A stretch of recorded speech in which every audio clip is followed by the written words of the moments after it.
ఇప్పుడు వర్షాకాలం కదా, బయట వర్షం పడుతూ ఉంటే చల్లచల్లగా, ఇంట్లో మాత్రం వేడివేడిగా క్రిస్పీగా ఆనియన్ పకోడీ చేసుకుంటే భలే టేస్టీగా ఉంటుంది కదా. లేదు అంటే ఈవినింగ్ టీ టైం అయినా, స్నాక్స్ టైం అయినా ఇలా ఆనియన్ పకోడీ చేసుకొని తినండి. ఈ పకోడీ శనగపిండి ప్లస్ బియ్యపిండితో బయట అచ్చం హోటల్ స్టైల్ లాగే క్రిస్పీగా అయితే ఉంటాయి. లేట్ చేయకుండా వీడియోలోకి అయితే వెళ్ళిపోదామా. Welcome back to our channel. నేను మీ సాత్విక.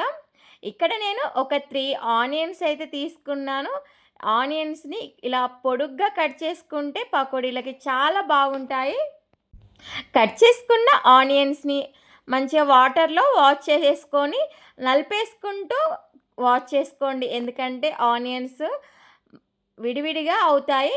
మంచిగా వాష్ చేసుకున్న ఆనియన్స్ని ఒక బౌల్లోకి తీసుకోండి. ఇప్పుడు మిగతా ఇంగ్రీడియంట్స్ ఏమేమి వేయాలో నేను క్లియర్గా చెప్తాను. వీడియో స్కిప్ చేయకుండా చూసేయండి. ఇక్కడ నేను ఒక 1 కప్ వరకు శనగపిండి, 1/2 కప్ వరకు బియ్యపిండి అయితే తీసుకుంటున్నాను. తర్వాత మనకి మంచి కలర్ కోసం పసుపు అయితే వేసుకున్నాను.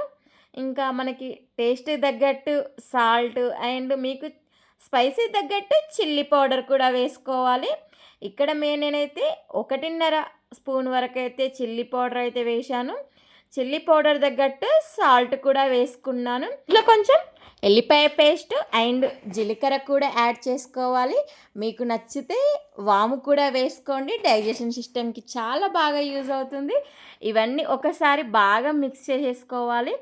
ఆనియన్స్ని బాగా ప్రెస్ చేస్తూ ఈ పిండిని అయితే బాగా కలిపేసుకోవాలి. ఆనియన్స్ని ఇలా మంచిగా ప్రెస్ చేస్తూ కలుపుకుంటే దాంట్లో ఉన్న పదన అనేది బయటకు వచ్చి మంచిగా పిండికి అయితే పట్టేసుకుంటుంది. మీకు దాంట్లో పిండిలో కొంచెం వాటర్ అనేది పడితే వేసుకోండి, లేదు అంటే స్కిప్ చేసేసేయండి వాటర్ అయితే. నేనైతే ఇక్కడ ఒక 2-3 స్పూన్ల వరకు అయితే వాటర్ అయితే వేసుకున్నాను. వేసుకొని మంచిగా ఆనియన్స్ పిండి కలిసిపోయేలాగా మంచిగా ప్రెస్ చేసుకుంటూ మంచిగా కలిపేసుకోవాలి. అంటే పిండి ఆనియన్స్ మంచిగా పిసుక్కుంటూ కలిపేసుకోవాలి. అప్పుడే ఆనియన్స్కి పిండి అనేది బాగా పట్టుకుంటుంది. ఇలా కలిపేసుకొని పక్కకైతే పెట్టేసుకోండి. ఇప్పుడు స్టవ్ పైన ఆయిల్ అయితే పెట్టేసుకొని హీట్ చేసేసుకోండి.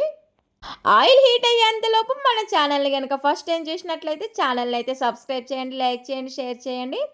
మరి ఇంకా ఆయిల్ అయితే హీట్ అయిపోయింది కదా, ఇప్పుడైతే ఆనియన్ పకోడీలా వేసుకుందాము.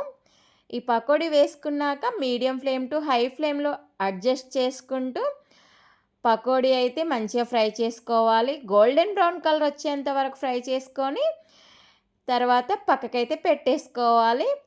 అంతేనండి. దీంట్లో ఈ పిండిలో అయితే నేను అస్సలు సోడా అయితే అసలు వేయలేదు. ఇంకా మిగతా ఆనియన్స్ పిండి ఉన్నది కదా, అదంతా ఆనియన్ పకోడీ అయితే మొత్తం ఆయిల్లో వేసేసుకొని మంచిగా ఫ్రై చేసేసుకొని తీసేసుకుంటే ఆనియన్ పకోడీ క్రిస్పీ పకోడీ అయితే రెడీ అయిపోయినట్టే. మరి నచ్చితే లైక్ చేసి షేర్ చేయండి, సబ్స్క్రైబ్ చేయడం అయితే అస్సలు మరవకండి. బెల్ ఐకాన్ అయితే ఆల్ అని క్లిక్ చేయండి. ఆల్ అని క్లిక్ చేయడం వల్ల నేను వీడియో పెట్టగా నోటిఫికేషన్ అయితే